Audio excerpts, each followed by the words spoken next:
അഹങ്കാരം പിടിച്ച മക്കളുള്ള കാരണന്മാരെ ശ്രദ്ധിച്ചു കേട്ടോ. നിങ്ങളുടെ ജീവിത പങ്കാളി ഭയങ്കര ഒരു അഹങ്കാരിയാണെങ്കിൽ ശ്രദ്ധിച്ചു കേട്ടോ.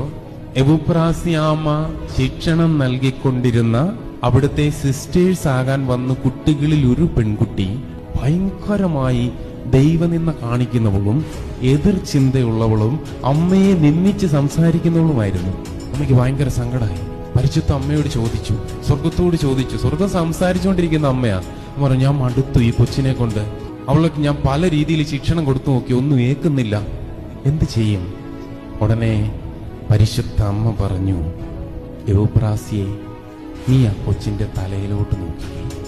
നീ കാണുന്നില്ലേ ഒരരൂപി, അഹങ്കാരത്തിന്റെ ഒരരൂപി ആ കൊച്ചിന്റെ തലയിലിരിക്കുന്ന നീ കാണുന്നില്ലേ? എവുപ്രാസ്യമ്മ സൂക്ഷിച്ചു നോക്കിയപ്പോ കാര്യം മനസ്സിലായി. ഇത് വേറൊരുത്തന്റെ പ്രവൃത്തിയാണ്. ഈ കൊച്ച് പീഡിപ്പിക്കപ്പെട്ടുകൊണ്ടിരിക്കുക. ഉടനെ അഹങ്കാരം പിടിച്ച മക്കളുള്ള കാരണന്മാരെ ശ്രദ്ധിച്ചു കേട്ടോ.